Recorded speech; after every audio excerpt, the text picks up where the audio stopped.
세상을 발전시키는 방식이 여러 가지가 있습니다만 크게 보면 두 가지입니다. 오늘 주제와 관련해서 보면 탑다운 방식이 있을 수 있습니다. 중앙이 결정해서 한꺼번에 시행하는 방식이 있죠. 근데 이게 시간이 오래 걸립니다. 그리고 혹시 방향이 틀리면 큰일 납니다. 대표적인 게 4대강 같은 거죠. 그리고 국정농단을 하면 큰일 납니다. 그 망하는 길이죠. 지방은 상대적으로 몸집이 가볍습니다. 국가가 항공모함이면 지방은 구축함이라 영향은 적지만 실패할 가능성, 실패를 하더라도 그 피해의 범위가 좁죠. 대신 성공하면 그거를 옆으로 확산시켜 나갈 수 있는 능력이 있죠. 그 대표적인 게 우리 얼마 전에 했던 광주형 일자리와 같은 거죠.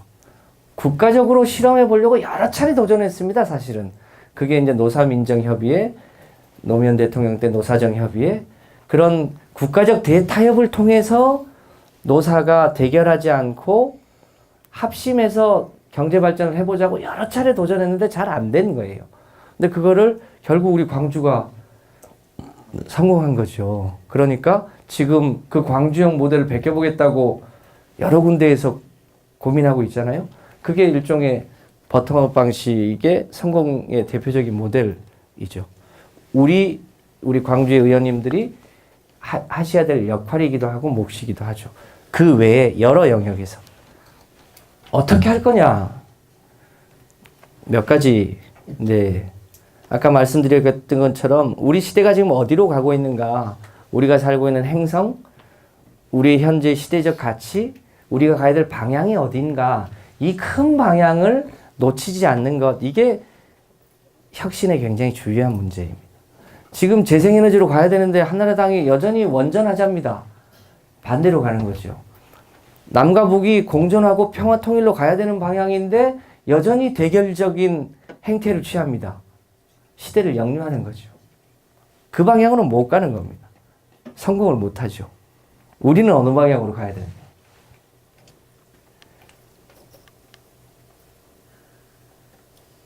한번 잘 생각해 보십시오. 혁신은요, 이제는 한 곳에서 잘 안 이루어집니다. 부처 간의 칸막이를 허물 때, 그리고 기관 간의 칸막이를 허물 때 혁신이 일어나는 경우들이 많습니다. 경찰과 뭔가 협력할 때, 소방과 뭔가 협력할 때, 다른 부서와 협력할 때, 이 자기네들끼리 하는 거는요, 우리나라도 굉장히 많은 실험들을 해서 이제는 어지간한 건 다 해봤습니다. 그런데 그 간격을 허무는 일이 굉장히 중요합니다. 이건 누가 잘하냐? 단체장이나 의원님들이 잘하십니다. 공무원들은 자기 범위를 벗어나기가 어렵습니다. 마치 그 마사회에 달리는 말처럼 딱 앞을 이렇게 가리고 있어서 다른 데가 잘 안 보입니다. 그 벽을 허물어 주는 것, 협업할 수 있도록 하는 것, 이게 굉장히 중요하죠. 혁신을 하는데. 속도도 되게 중요합니다. 의원님들은 잘 아실 겁니다. 이게 임기 벌써 1년 지났죠? 금방 갑니다. 단체장들도 그래서요. 이게 뭔가 이제 막 시작했는데 몸 풀고 어떻게 해봐야지 그러면 임기 절반 지나갑니다. 3년차, 4년차 넘어가면요. 아이고, 다음에 또 선거 준비해야 되는데 그러면요. 내가 뭐 했더라 합니다. 제일 중요한 문제입니다. 지방의원님들, 단체장님들이 우리 뭐 해보고 싶은데 돈이 없어. 대한민국 올 예산이 470조인데요. 돈이요. 이렇게 표현하면 죄송합니다만 돈이 날아다닙니다. 무언가를 하려고 하는 의지가 있느냐, 그 의지를 설득력 있게 설명할 수 있느냐, 그리고 그 동의를 받아낼 수 있느냐가 중요하지. 우리나라가요, 경제적으로 굉장히 부유합니다. 꼭 우리 동네 돈이 없더라도 기업의 돈이든 뭐 중앙의 돈이든 광역의 돈이든 혹은 주민들의 자발성이든 이걸 붙이면요 얼마든지 할 수 있습니다. 그러니까 혁신은요 절대로 풍요에서 나오지 않습니다. 무언가를 반드시 이루려고 하는 절박한 마음, 있어야 동네를 변화시키고 나라를 변화시키고 지구촌에 도움이 됩니다. 한번 해보십시오. 아까 말씀드렸습니다만 소위 복지국가 시대의 키워드가 정부였고 신자유주의 시대의 키워드가 시장이었다면 공존의 시대의 키워드는 공동체입니다. 정부, 시장, 시민사회가 함께 중앙과 지방이 함께 하는 거죠. 공동체성을 얼마나 높일 것인가 이게 중요하죠. 철학적으로 보더라도 신자유주의는 소위 이론적으로 존재하는 경제학이 굉장히 충실했습니다. 경제학에서는 모든 인간은 이기적이고 그 이기적 존재가 돈을 벌기 위해서 열심히 일하다 보면 어느 순간 모두가 함께 이익을 얻는다고 경제학 교과서에 나와 있는데 어느 곳에서도 그 이론은 증명되지 않았습니다. 인간은 진짜 이기적인가? 하면 그것도 증명되지 않았습니다. 이기적인 속성이 없는 것은 아닙니다. 그런데 인간은 훨씬 이기성보다 이타성이 많습니다. 왜냐면요. 우리 인간이요. 예전에도 그랬고, 그러니까 공룡시대의 포유류로서도 그랬고, 우리의 직접 조상이 유인원하고 갈라져 나오는 게 700만 년 전입니다. 그 전에 우리는 나무 위에 살았습니다. 우리 직접 조상이 어떻게 나무 밑으로 내려왔을까요? 모르시죠? 빅히스토리 보면 나올지 모릅니다. 북아메리카하고 남아메리카요. 남아메리카가 옛날에는 해류가 유통이 됐습니다. 그때 아프리카는 밀림이었습니다. 그런데 지금처럼 달라붙습니다. 해류의 방향이 극쪽으로 바뀝니다. 아프리카에 가뭄이 옵니다. 나무가 메마르기 시작합니다. 우리의 조상이 결단합니다. 나무 위에서 더 살 수 있을까? 결단을 해서 내려오기 시작합니다. 다시 사자가 나타나면 뽀로록 올라갑니다. 그리고 다시 내려옵니다. 그렇게 반복하는 기간 동안에 드디어 우리가 직립을 합니다. 직립을 하는데 350만 년 걸립니다. 700만 년 전에 유인원하고 갈라져 나옵니다. 불을 발견하는 게 대략 150만 년 전에서 100만 년 전입니다. 불을 발견하기 전까지 우리는 늘 사자나 코끼리나 이런 데 잡아먹힐까봐 뭉치지 않으면 못 살았습니다. 불을 발견하고도 일정 기간 그랬습니다. 그러니까 우리의 전 기간으로 보면 우리는요, 대개 50명에서 100명 사이에 무리를 지어서 서로 도우면서 때로 다녔습니다. 그게 공동체의 기본 단위입니다. 조금 더 유식한 말로 하면 그게 덤바의 법칙이라고 합니다. 영국에 있는 인류학자 덤바가 아마존에 가서 마을 공동체의 규모를 확인합니다. 150명을 넘지 않더라고요. 150명이 넘으면 쪼개지더라고요. 덤바의 수입니다. 페이스북 친구가 수천 명 있어도 친한 친구는 150명을 안 넘는다. 실제로. 자기 핸드폰에 전화번호가 아무리 많아도 실제로 술 마실 때 전화 걸어보려고 생각하면 전화 걸 수 있는 친구 몇 명 안 된다. 인간이 공동체로서 살 수 있는 가족을 넘어서서 그 기본 단위가 그렇다는. 동네에서 했던 일입니다. 동네에서 인사하고 나누고 학교 뭐 이렇게 매년 이렇게 하고 마지막으로 제가 구청장 마지막 때 했던 게 제가 배지 달고 있는 요거입니다. 요 배지가 영국제 배지입니다. 영국제. 행복은 습관이 영국 BBC가 영국의 심리학자들하고 영국의 슬로우라고 하는 마을에서 6개월간 실험을 합니다. 굉장히 음습한 마을인데 그 마을에서 10가지의 소위 습관, 비슷한 내용입니다. 10가지를 가지고 계속 실천케 했더니 똑같은 조건인데도 사람들의 심리적 마음이 훨씬 더 행복해지더라 라고 하는 연구 결과입니다. 우리가 궁극적 목표가 뭡니까? 돈 버는 것, 건강하는 것, 행복하는 것. 모두가 얘기하죠. 궁극적인 목표는 행복이라고. 아니라고 막 고개를 흔드시죠. 네, 아닙니까? 네, 행복이 목표가 아닙니까? 네. 네. 나중에 같이 이제 토론할 때 얘기해 보시죠. 행복하자는 것. 이게 근데 과학적으로도 좀 증명이 됩니다. 소득과 행복은 일치하는가? 어느 순간에는 일치합니다. 절대 빈곤기에서는 소득이 올라갈수록 행복해집니다. 절대 빈곤기. 우리도 보면 박정희 대통령 이전에 보릿고개일 때는 그 수출 1,000억 불 할 때 그때까지, 그러니까 우리 소득 수준이 10,000불을 넘어설 때까지는 소득이 올라가는 게 곧 행복의 질을 높였습니다. 그런데 세계적으로 공통적인데 15,000불 정도를 넘어가면 소득이 올라가는 게 곧 행복의 질을 높이지 않는다는 게 일반적인 정설이에요. 오히려 그때부터는 이제 사촌이 땅을 사면 배가 아픈 단계에 돌입합니다. 상대적 격차가 커지는 거죠. 그때 정치가 무슨 역할을 해줘야 되느냐가 중요한데, 우리도 지금 이제 그 단계를 한참 넘어선 거죠. 우리가 15,000불을 넘어설 때 어떻게 빈부격차를 줄이기 위한 정책을 잘했어야 되느냐가 이제 숙제였던 거죠. 지금은 간극이 너무 커져 있는 거고요. 제가 구청장 돼서 제일 먼저 했던 일이 자살 예방하는 일이었습니다. 구청장이 무슨 자살 예방을 하냐고 남들이 뭐라고 할 때, 동네에서, 우리 동네가 180명이 자살했어요, 1년에. 자살을 굉장히 많이 했던 동네라 어떻게 하면 자살률을 줄여볼까 해서 자살 고위험군부터 자살을 줄이기 위한 여러 가지 노력을 합니다.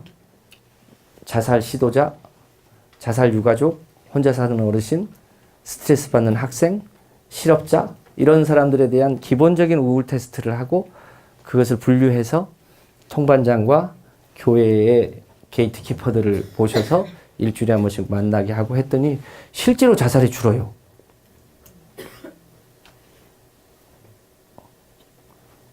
모두 할 수 있는 일이죠. 그런데 여전히 우리가 세계 1위죠. 이렇게 하고 나서 이거를 박원순 시장이 베껴가지고 서울 전역으로 확대를 했습니다. 안희정 지사가 베껴가고 강원지사가 베껴가고, 그래서 우리나라 자살률이 사실 조금 줄였습니다. 문재인 대통령이 노원구 거를 베껴가지고 좀 해보라고 하는데 지금 몇 년 안 돼서 그런지 아직 잘 안 되는가 봐요. 저보고 좀 와서 직접 해보래요. 좀 고민입니다.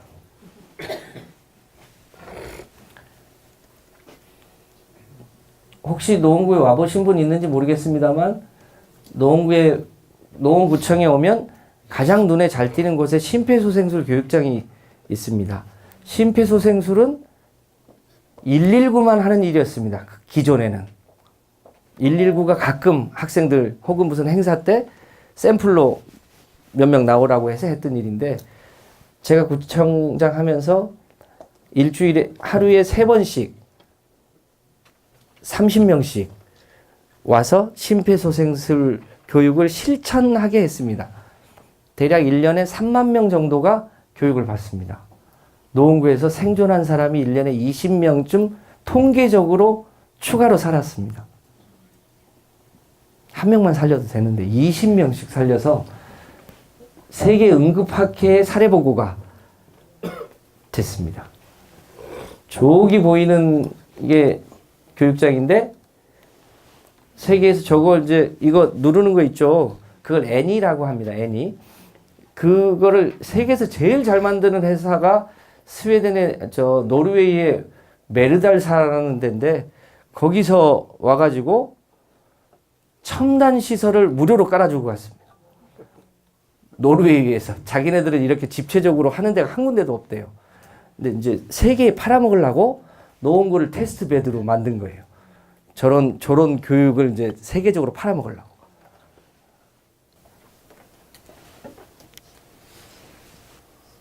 요즘은 동 단위에 무슨 복지 무슨 전달 체계가 다 만들어졌죠. 노원구 거 베낀 겁니다. 실제로. 거짓말 아니고. 우리가 전국에 제일 처음 복지 전달 체계를 동 단위까지 내립니다. 구 가지고는 안 되잖아요. 동으로 내려가야 해서 제도가 없었습니다만 구청장 방침으로 조례로 했죠. 지금은 제도화돼서 보건복지부가 하죠. 형식의 문제가 아니라 결국 내용을 어떻게 채울 거냐. 노원에는 교육복지재단이라는 게 하나 있습니다. 전국에 몇 개 있긴 한데 1년에 현금 모금액이 9억 원 정도 되고 2017년 기준으로 후원 물품이 6억 원 정도 돼서 한 15억 정도가 매년 모이는데 교육복지재단에서 일하는 사람이 한 6명쯤 됩니다. 그 6명의 월급은 구청에서 주고 구민들이 낸 도네이션한 모든 돈은 동네의 장학금과 복지 활동에 쓰입니다. 그런데 아시겠지만 구 단위나 시 단위에서 쓰는 건 딱 법에 정해져 있어가지고 그거 외에는 못 씁니다. 그런데 재단은 훨씬 유도리가 있습니다. 대신 그 안에서 우리 주머니에서 나온 돈을 왼쪽 주머니에서 빼서 오른쪽 주머니로 넘겨줍니다. 여기에 월 1,000원 이상 돈을 내는 사람이 14,000명쯤 됩니다. 노원구에. 노무현 재단 다음으로 큰 재단. 우리 대통령님 장모님이 치매시잖아요. 대통령 장모님이. 그래서 후보 시절에 치매국가 책임제도를 하겠다고 발표를 합니다. 어디서? 노원구에 와서. 왜? 제일 잘 돼 있다고. 박근혜 대통령이 금연율을 높이겠다고 해서 담배값을 올립니다. 2,000원이나 열받았습니다. 그 무렵에 노원구에서는 담배를 끊으면 돈을 준다고 해서 돈을 줬습니다. 대신 한 8km 정도의 도로를 금연구역으로 만들었습니다. 그래서 거기서 담배 피면 안 돼 이렇게 해갖고 담배 피면 5만 원씩 벌금 매기고 열받잖아요. 벌금 내려면 대신 담배를 끊으시면 돈 드립니다. 라고 해서 남성 흡연율이 눈에 띄게 많이 줄었습니다. 독특한 것은 남자만 신청합니다. 여자도 틀림없이 필 텐데 여자는 와서 신청을 안 하더라고요. 해볼 만합니다. 생활임금 제도를 성북구하고 노원구가 전국에서 가장 먼저 시행을 합니다. 근데 요즘 참 이게 후회가 많습니다. 생활임금 제도를 제일 먼저 시행을 해서 확산이 되니까 이게 우리 당의 당론으로 채택이 됩니다. 그래서 우리 당은 전체적으로 다 이 일을 하게 됩니다. 지금 거의 시급 10,000원까지 올라간 자치구나 시가 있습니다.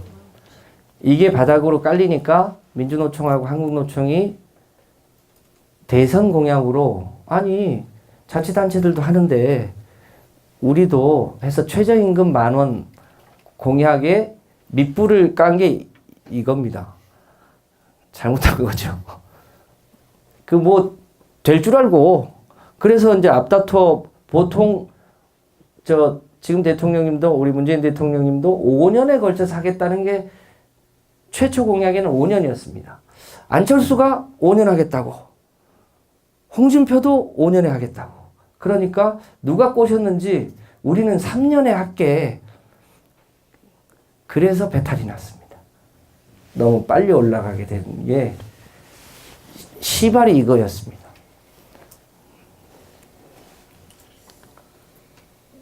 우리 광산구에서 비정규직 정규직화 하는 일 제일 먼저 하셨죠. 한번 재봐야 됩니다. 누가 먼저 했는지. 네. 10인 미만 영세 기업의 사회보험 확대하는 일 최근에 최저임금 올라가는 것 때문에 그 뭐 노동부에서 돈 주잖아요. 그 뭐라고 합니까? 뭐라고 해요? 일자리 안정자금. 그런 공부 잘하시네. 일자리 안정자금 주는데요. 일자리 안정자금을 홍보할 수 있는 사람이 많지 않습니다. 우리 노원에서요.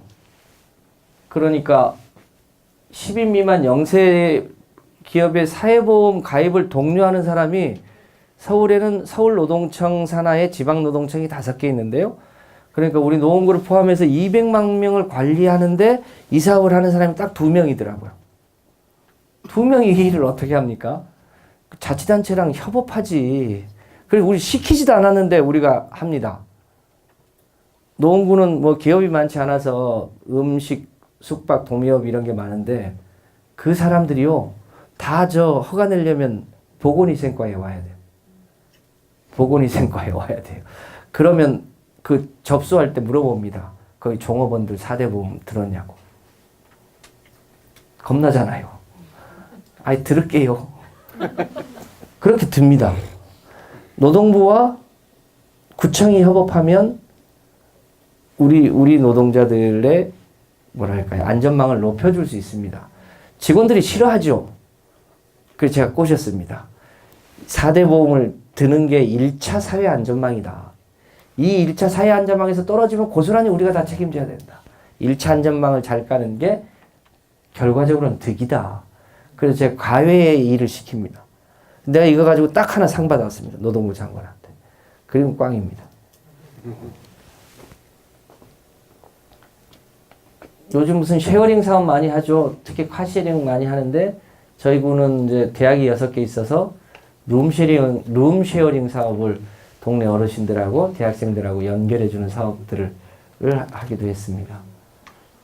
마을이 학교다 사업을 전국에서 제일 먼저 개념화했는데 지금은 모두가 다 마을 학교라는 개념을 쓰죠.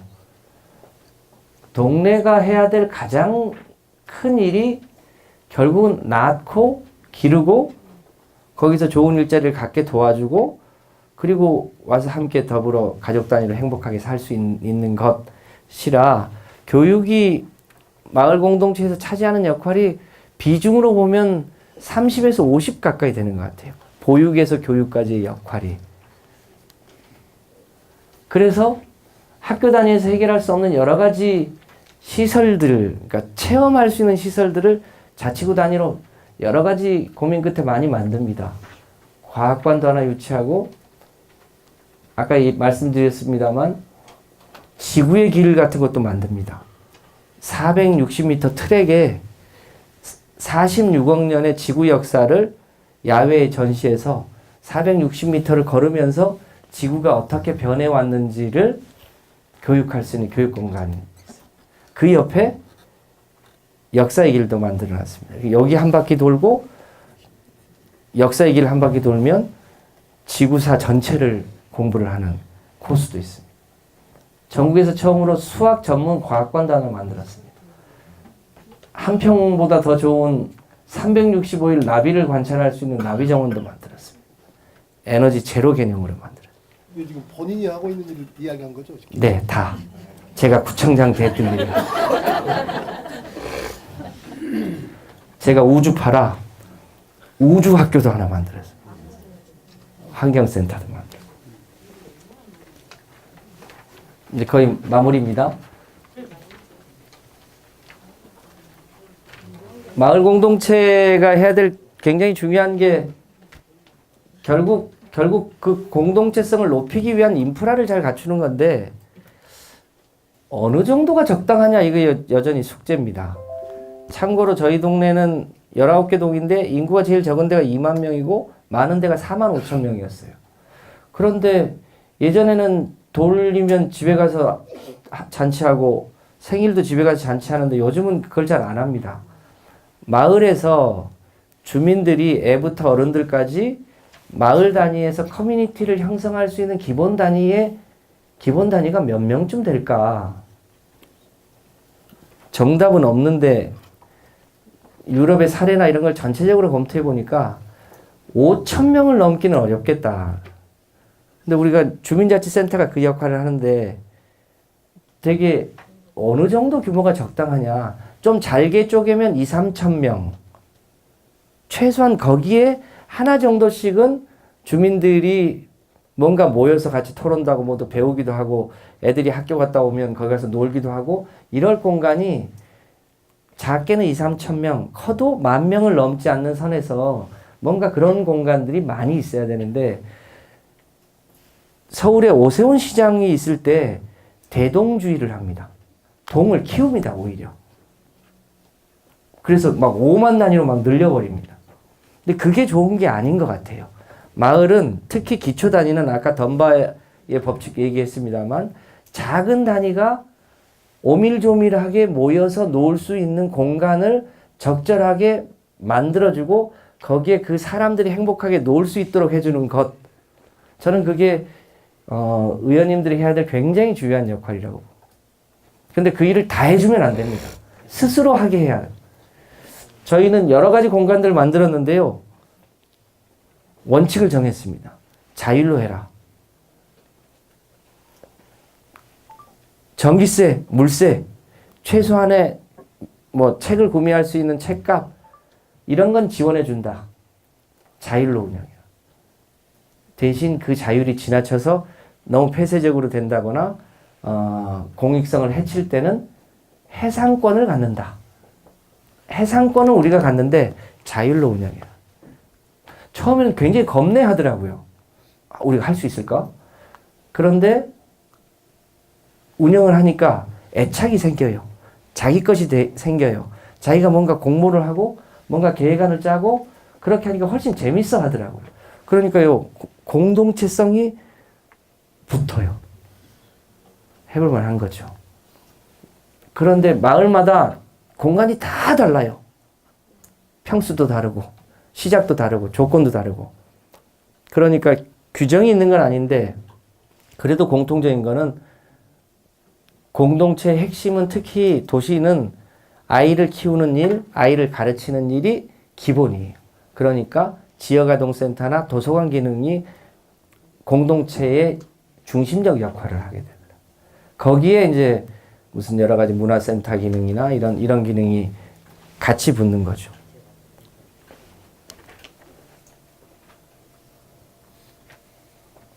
제가 우리 위원장님하고 같이 우리 시당 위원장님하고 같이 산자위 소속인데요. 제가 대한민국에서 가장 에너지를 적게 쓰는 주택을 노원구에 하나 만들었습니다. 에너지 제로 주택. 냉방, 난방, 급탕, 온수, 환기, 조명을 화석연료를 쓰지 않는 대한민국 최초의 주택을 하나. 국토부 R&D 예산 180억을 받아가지고 임대주택을 하나 지었습니다. 가입 조건은 신혼부부 6년 했더니 작년에 37명의 아이가 태어났습니다. 작년에 한참 더울 때 가봤더니요.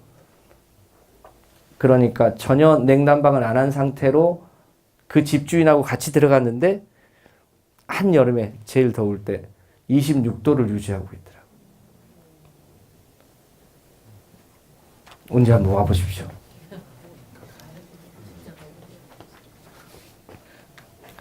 우리랑 가장 친한 식물 낙엽 퇴비장부터 목공소에 목공의 교실에 뭐 등등 나무 백화점도 만들어 놨습니다. 범죄 제로화 사업도 했는데요. 아파트는 확실히 범죄율이 낮습니다. 일반 주택이 높습니다. 일반 주택은 아파트처럼 할 수 없을까? 아파트처럼 골목골목에 CCTV를 붙이고 경찰이랑 같이 점검하고 그리고 혹시 빵꾸 나면 메꾸고 하는데 CCTV를 혁신하면 비용을 많이 안 들이고도 할 수 있습니다. 제가 한 500대 붙이는데 50억 정도로 해치웠습니다. 마지막입니다. 지금은 이제 많이 잠잠해졌습니다만 한참 블록체인에 기반한 비트코인 등 가상화폐가 투기적으로 유행한 적이 있었습니다. 그거를 우리 정부가 그걸 못하게 막았더니 왜 그걸 막냐고 조선일보가 한참 뭐라고 하고 그 상투자 받던 투자했던 분들이 막 뭐라고 한 적이 있었습니다. 그 무렵에 노원구가 세계 최초로 그 가상화 블록체인에 기반한 지역 카페를 만듭니다. 세계 최초. 믿거나 말거나. 블록체인에 기반해서 만들었는데요. 그야말로 가상화폐입니다. GDP가 모든 것을 반영해주지 않는다고 하는 책이 있는데 그 책에서는 주장이 그렇습니다. 왜 자원봉사는, 가사노동은 왜 부가가치를 인정을 안 해줘? 라고 해서 그걸 인정해 부는 그 가상화폐를 하나 만들면 안 될까 싶어서 자원봉사를 하면 700노원을 줍니다. 1시간에. 우리 아까 교육복지재단에 기부를 하면 기부액의 10%를 가상화폐로 얹혀주고 재활용 센터에 재활용 물건 내면 물건값의 10%를 가상화폐로 얹혀주는 그렇게 해서 부가가치를 만들고 그렇게 생산된 부가가치는 동네 음식점이나 문화센터에 구청이 운영하는 문화센터에서 주차장에서 이렇게 쓰게 연결해 놨습니다. 그러니까 잘 씁니다, 동네에서. 이것도 그 제로페이 방식으로 찍어서 합니다. 끝인데요. 정리하면 앞에서 말씀드렸습니다만 생각은 지구적으로, 우주적으로 하시면서도 실천은 동네에서 크게 생각하시면서 실천하면 그 힘이 우리 광주행 일자리처럼 대한민국 전체를 바꾸는데 크게 기여하지 않을까 싶습니다. 재미없는 얘기 들어주셔서 대단히 감사합니다.